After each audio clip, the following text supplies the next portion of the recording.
Hey guys, Enrique Ariada here, Media Production Coordinator at Russell Tree Experts. Today, we're gonna mulch this tree, turn it from this into this. We're going to learn how to properly mulch a tree according to the ISA Arborist certification guide, and we're gonna add some curb appeal by making it look really good with some really crisp edges. In terms of materials, today we're gonna be using some gloves so I don't get my hands too dirty. We're gonna use a tape measure so we can measure the diameter / radius of the tree mulch ring.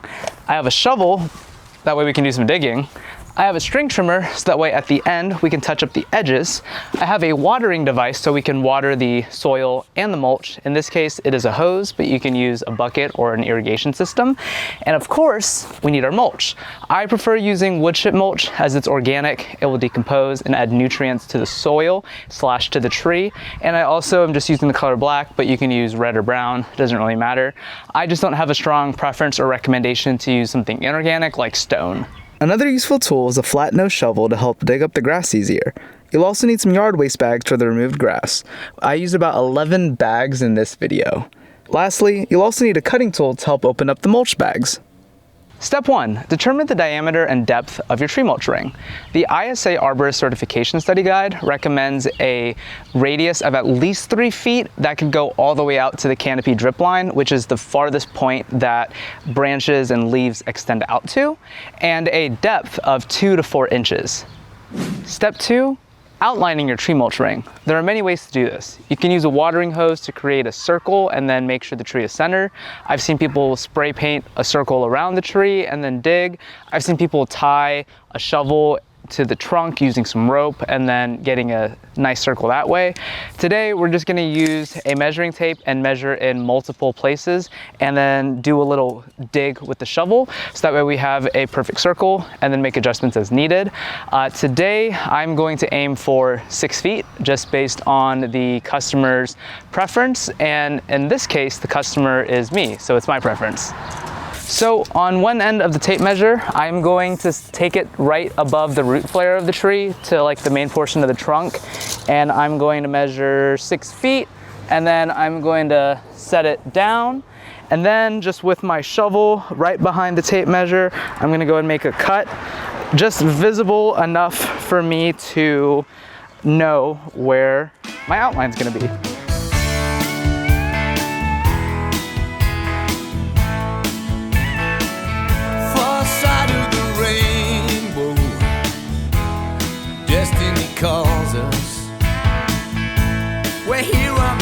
So a solid 30 minutes has passed.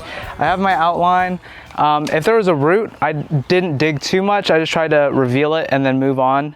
And so step 3, we're just gonna dig inwards. If you like the outline of your circle, just start digging the top 2 to 4 inches and get all the grass seed out. And then you can also make small adjustments to your perimeter / circumference if you'd like. When your heart is beating strong, then the road's where you belong. There's a long and winding highway calling your name. I don't want... If you take a look, we have all of our grass gone. There's a few extra blades that we'll try to pick out so that way grass doesn't grow back. But so now we want to try to make this as level as possible. So we're just going to go ahead and rake it for a few minutes until we feel like it's level. One of the hard parts about this tree / lawn in specific is that it slopes downward a little bit. So we don't want to be level to the tree. We want to actually follow the grade and have the left side actually be a little bit lower than the right side.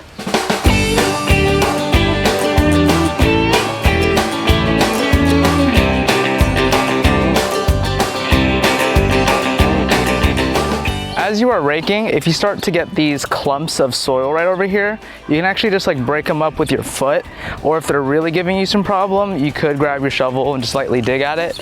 We want to try to make the soil as porous as possible, just so that way we can allow for better water infiltration.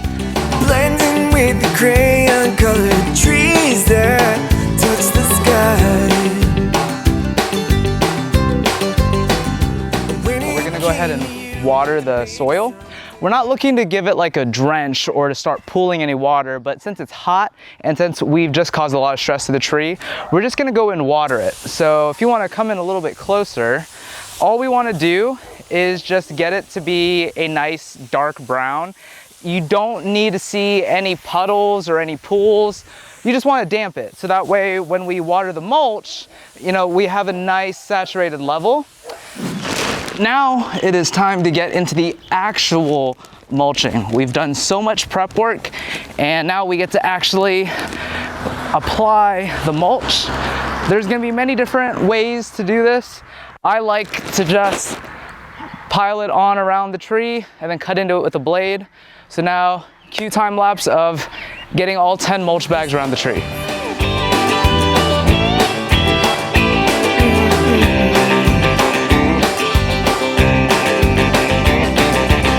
You thought he was a stranger.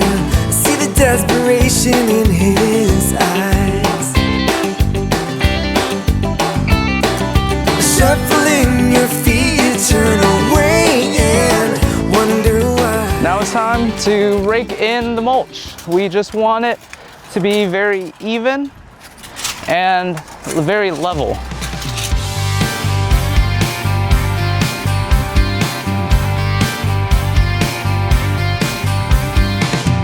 One hand on the wheel right now, and I got one hand on my heart. One common misconception is to mulch up to the tree and to cover the trunk flare. The trunk flare are the weird boundary between the roots of the tree and the trunk of the tree. So this is all root flare. You want that to be exposed so that way the tree can properly breathe and not get stem girdling roots. As you can see right here on the screen, this is an example of stem girdling roots. Essentially the tree can't breathe and so it grows these smaller, skinnier roots so that way it can try to get some oxygen, but if you just don't mulch with a pile on top covering the root flare, then you significantly minimize that risk. If the rake isn't doing too good of a job towards the end, you can definitely get down low and start to play with the mulch by hand. We're gonna drive all night, making it last till the morning light. Yeah, we're gonna drive all night till we run out of room, out of cash, yeah, it feels alright. After applying all this mulch, I feel like I could probably add at least 1 or 2 more bags. There are a couple of spots where the mulch is only about 1 inch thick. Like I said, ideally you want 2 to 4 inches, but we spread it out as even as possible. The most important thing is that there's no bare soil and that the root flare is still exposed. So now we're gonna go ahead and water the mulch because the mulch is dry. So if we're gonna let mulch do its thing of retaining moisture, well, we need to add moisture. And so just like we did with the soil, we are not going to create any pools of water. We're just gonna damp it. Ideally, you'd want some type of drip irrigation system that will slowly water the tree and get deep into the root system. But a nice, slow misting of some sort like this is good as well. As long as you don't get like a 5-gallon bucket of water and then just dump it and let it sit, both will be fine options. In the description of this video, there is also an Arbor Ed article on how to deeply water a tree. That could be beneficial, especially in a time like right now where we're experiencing a drought. But that's not the purpose of this video. We are just mulching. Technically, we are now done. But like I said, I want to get a crisp edge. So I have a string trimmer and we're gonna go ahead around the perimeter and cut the grass just a little bit. You can also use a bed redefiner or an edger, and you should get a similar result.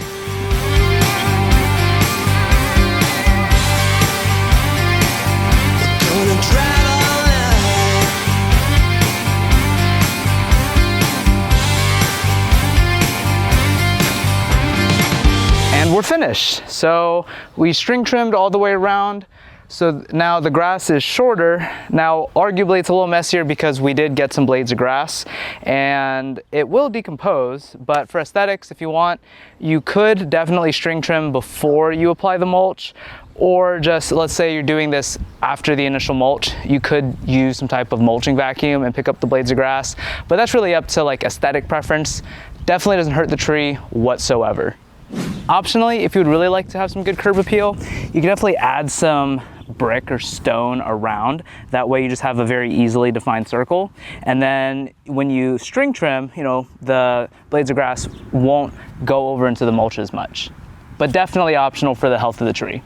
Now that we've went over how to install a tree mulch ring, let's go over some of the benefits. First, nutrients. Mulch, especially organic wood chip mulch, has a lot of good nutrients, and as it decomposes, it'll go back into the soil for the roots to absorb.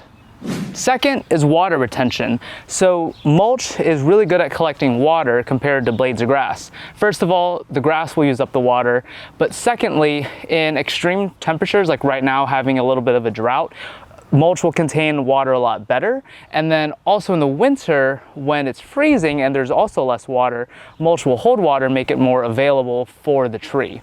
Third benefit is outcompeting other plants. So since we just dug up all this grass, a lot of the water and nutrients are now available for the tree, as the mulch will just decompose and keep weeds from growing up and keep grass from growing up.